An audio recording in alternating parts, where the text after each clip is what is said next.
بسم اللہ الرحمن الرحیم۔ الحمد للہ وکفا والصلاة والسلام علی من لا نبی بعدہ، اما بعد۔ عزیز طلبہ کرام، اللہ تعالیٰ سے امید ہے کہ آپ سب خیر و عافیت سے ہوں گے۔ جامعہ ترمذی کا سبق نمبر 49 ہے اور اس سبق میں ہم 2 ابواب جڑواں پڑھیں گے۔ پہلا ہے کہ بابو فی المسح علی الخفین اعلاہ و اسفلہ، کہ موزوں کے اوپر والے حصے اور نیچے والے حصے کے اوپر مسح کرنا، اور دوسرا ہے کہ باب فی المسح علی الخفین ظاہرہما، کہ موزوں کے صرف اوپر والے حصے پر مسح کرنے کے حوالے سے احادیث۔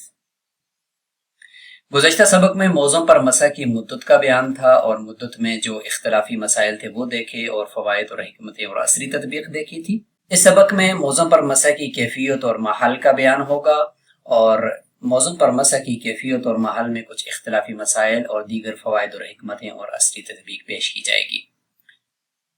سب سے پہلے باب کی احادیث کو دیکھیں گے اور اس کا ترجمہ مختصر کریں گے۔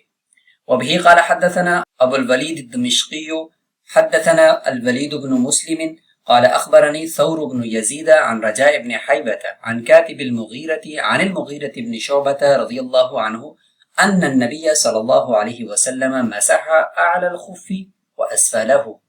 قال أبو عيسى: وهذا قول غير واحد من أصحاب النبي صلى الله عليه وسلم والتابعين، وبه يقول مالك والشافعي وإسحاق، وهذا حديث معلول لم يسنده عن ثور بن يزيد غير الوليد بن مسلم.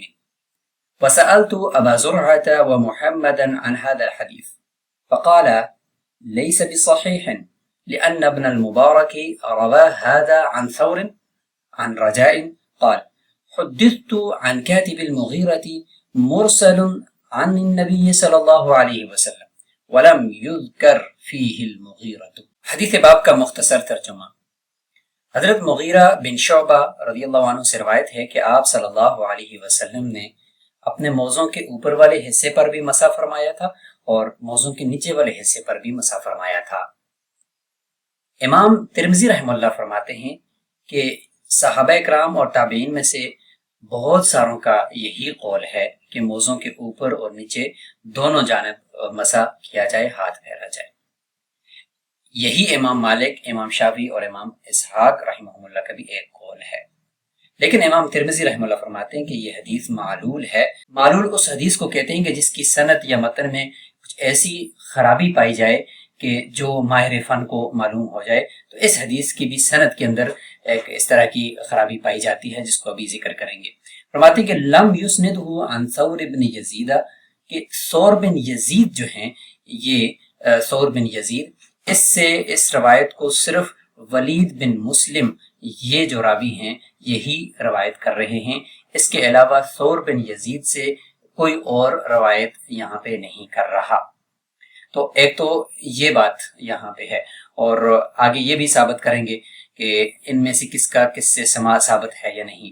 اور فرماتے ہیں کہ میں نے جب ابو زرعہ اور امام محمد بن اسماعیل البخاری سے پوچھا اس حدیث کے بارے میں، تو دونوں نے یہ فرمایا کہ یہ حدیث صحیح نہیں ہے، اور انہوں نے وجہ اس کی یہ ذکر کی کہ عبداللہ بن مبارک اس حدیث کو روایت کرتے تھے ثور سے، یعنی ثور بن یزید سے، اور ثور بن یزید آگے رجاء بن حیوہ سے روایت کرتے تھے، اور پھر آگے وہ یہ فرماتے تھے، یعنی رجاء بن حیوہ یہ فرماتے تھے، یہاں پہ جو لکھا ہو نا عن رجاء بن حیوہ عن کاتب المغیرہ، تو مغیرہ بن شعبہ کے کاتب یعنی رواد جن کا نام تھا، ان سے رجاء بن حیوہ روایت کر رہے ہیں۔ تو امام ترمذی اور امام زرعہ فرماتے ہیں کہ رجاء بن حیوہ کچھ اس طرح سے روایت کرتے تھے کہ حدثت عن کاتب المغیرہ، حدثت کا معنی کہ میرے سامنے کاتب مغیرہ کی حدیث کو پیش کیا گیا۔ تو مطلب یہ ہے کہ خود کاتب مغیرہ سے ان کا یعنی رجاء بن حیوہ کا سماع ثابت نہیں ہے۔ اور پھر آگے فرماتے کہ مرسل عن النبی صلی اللہ علیہ وسلم، کہ بیچ میں مغیرہ بن شعبہ کا ذکر بھی نہیں تھا، بلکہ سیدھی آپ صلی اللہ علیہ وسلم سے وہ روایت آ رہی تھی کاتب مغیرہ یعنی رواد کی جانب سے، اور بیچ میں کاتب مغیرہ جو حضرت رواد ہیں ان سے رجاء بن حیوہ کا سماع ثابت ہے یا نہیں ہے، یہ بھی یہاں پہ مجہول ہے، اور دوسرا یہ کہ بیچ میں مغیرہ بن شعبہ رضی اللہ عنہ کا ذکر بھی نہیں ہے۔ تو ان دو باتوں کی وجہ سے یہ روایت معلول ہے اور اس کا اعتبار نہیں ہے۔ اب ہم اگلے باب کو بھی دیکھ لیتے ہیں۔ باب فی المسح علی الخفین ظاہرہما، وبه قال حدثنا علي بن حجر قال حدثنا عبد الرحمن بن أبي الزناد عن أبيه عن عروة بن الزبير عن المغيرة بن شعبة رضي الله عنه قال رأيت النبي صلى الله عليه وسلم يمسح على الخفين على ظاهرهما. قال أبو عيسى حديث المغيرة حديث حسن، وهو حديث عبد الرحمن بن أبي الزناد عن أبيه عن عروة عن المغيرة رضي الله عنه، ولا نعلم أحدا يذكر عن عروة عن المغيرة على ظاهرهما غيره، وهو قول غير واحد من أهل العلم، وبه يقول سفيان الثوري وأحمد. قال محمد وكان مالك يشير بعبد الرحمن بن أبي الزناد. ترجمہ، یہ روایت حضرت عروہ بن زبیر مغیرہ بن شعبہ سے روایت کرتے ہیں، اور فرمایا کہ میں نے رسول اللہ صلی اللہ علیہ وسلم کو دیکھا۔ مغیرہ بن شعبہ فرماتے ہیں کہ آپ صلی اللہ علیہ وسلم اپنے موزوں کے اوپر والے حصے پر مسح فرما رہے تھے، اس میں موزوں کے نیچے کا ذکر نہیں ہے۔ امام ترمذی رحمہ اللہ فرماتے ہیں کہ مغیرہ بن شعبہ رضی اللہ عنہ کی یہ حدیث حسن ہے، اور فرماتے ہیں کہ عبد الرحمن بن ابی الزناد کی اپنے باپ سے، ان کی عروہ سے، ان کی پھر آگے حضرت مغیرہ بن شعبہ سے بھی جو روایت ہے وہ بھی اسی طرح کی ہے۔ تو معلوم ہوئے ہو کہ یہ حدیث حسن ہے اور یہ قابل اعتبار ہے۔ لیکن امام ترمذی رحمہ اللہ فرماتے ہیں کہ ہم کسی ایک کو نہیں جانتے کہ جو حضرت عروہ سے، وہ پھر مغیرہ سے جو ذکر کریں۔ یہ جو حدیث ذکر کی گئی ہے اعلیٰ ظاہرہما کے جو الفاظ ہیں وہ یہاں صرف اسی سند کے اندر ہی ہیں، اس کے علاوہ کسی اور سند میں اعلیٰ ظاہرہما کے الفاظ نہیں ہیں، سیدھا یہی الفاظ ہیں رأیت النبی صلی اللہ علیہ وسلم یمسح علی الخفین، اس میں اعلیٰ ظاہرہما کے الفاظ شامل نہیں ہیں۔ تو اگر یمسح علی الخفین تک بھی کہا جائے تو اس سے بھی یہی معلوم ہوتا ہے کہ ظاہر ہی مراد ہے، کیونکہ وہ مطلق یہاں پہ آیا ہوا ہے، اور یہی اہل علم فقہا اور محدثین کا قول ہے، اور سفیان ثوری کا بھی یہی قول ہے، امام احمد بن حنبل کا بھی یہی قول ہے۔ امام ترمذی رحمہ اللہ فرماتے ہیں کہ امام بخاری نے فرمایا کہ امام مالک جو ہے وہ اشارہ فرمایا کرتے تھے عبد الرحمن بن ابی الزناد کے بارے میں، یعنی عبد الرحمن بن ابی الزناد کے ضعیف ہونے کے بارے میں ان کی طرف اشارہ کرتے تھے، مطلب یہ ہے کہ ان کو ضعیف قرار دیتے تھے۔ جب یشیرو کے صلے میں با آ جائے تو اس کا مطلب ہوتا ہے کہ عیب نکالنا اور راوی کو ضعیف قرار دینا مراد ہوتا ہے۔ اب ہم حدثت عن کاتب المغیرہ کے بارے میں جو تفسیر کی ہے اس کا خلاصہ یہاں معارف السنن میں بھی دیکھ سکتے ہیں کہ حدثت بہ عن کاتب المغیرہ کا مطلب کہ یہ وہ حدیث کے معلوم ہونے کی وجہ ذکر کی ہے کہ یہ حدیث ایک تو مرسل ہے، اور دوسرا یہ کہ بیچ میں سماع جو ہے وہ رواد سے رجا بن حیوہ کا بھی ثابت نہیں ہے، تو اس کی یہ ساری تفصیل معارف السنن کے اندر موجود ہے۔ احادیث باب کے راویوں کو بھی دیکھ لیتے ہیں، جس میں یہ ہے کہ ابو الولید الدمشقی جن کا نام احمد بن عبد الرحمن بن بکار ہے، اور یہ ولید بن مسلم اور مروان بن معاویہ عبد الرزاق وغیرہ سے روایت کرتے ہیں، اور ان سے آگے امام ترمذی، امام نسائی اور ابن ماجہ بھی روایت کرتے ہیں۔ ولید بن مسلم یہ کون ہے؟ تو فرماتے ہیں کہ القرشی مولاہم ابو العباس الدمشقی، یہ بھی ثقہ راوی ہیں لیکن مدلس ہیں۔ ثور بن یزید ابو خالد الحمصی ثقہ ہیں اور ثابت ہیں۔ رجا بن حیوہ بفتح المہملہ وسکون تحتانیہ، اور فرماتے ہیں کہ یہ کندی ہیں اور فلسطینی راوی ہیں اور ثقہ ہیں۔ کاتب المغیرہ ان کا نام رواد بعض روایات میں، اور بعض میں یہ وراد بھی ذکر ہے۔ اور اگلے باب میں عبد الرحمن بن ابی الزناد ہیں، تو یہ قرشی ہیں اور حافظ ہیں اور صدوق ہیں۔ آخر عمر میں جب یہ بغداد تشریف لائے تو ان کے حافظے میں کچھ تغیر ہو گیا تھا، یہ ایک فقیہ راوی بھی ہیں۔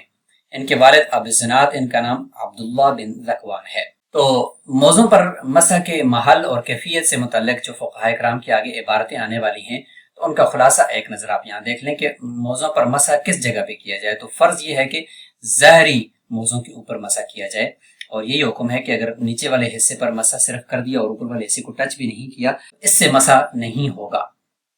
اسی طرح ایڑی کے اوپر اگر کر دیا یا پنڈلی والی سائڈ پہ کر دیا لیکن اوپر جو پاؤں کے اوپر والا حصہ ہے مسح کی جگہ وہاں نہیں کیا تو پھر بھی مسح نہیں ہوگا۔ حضرت عمر، حضرت علی، حضرت انس، امام شافعی رحمہ اللہ سب کا یہی مذہب ہے۔ البتہ مستحب حنفیہ کے نزدیک ایک قول یہ بھی ہے کہ اگر اوپر والے حصے پر کرنے کے ساتھ اگر نیچے بھی ہاتھ پھیر دیا تو یہ درست ہو جائے گا۔ البتہ اگر نیچے کوئی دھول یا مٹی وغیرہ لگی ہوئی ہے تو پھر نہ کیا جائے۔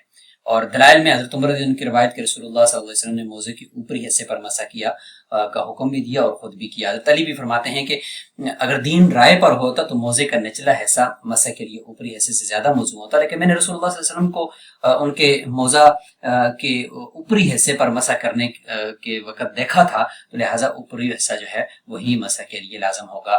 لہٰذا جو نقلی ہوتے ہیں منقولی دلائل ان کے اندر پھر عقلی دلائل جو ہے وہ نہیں چلتے۔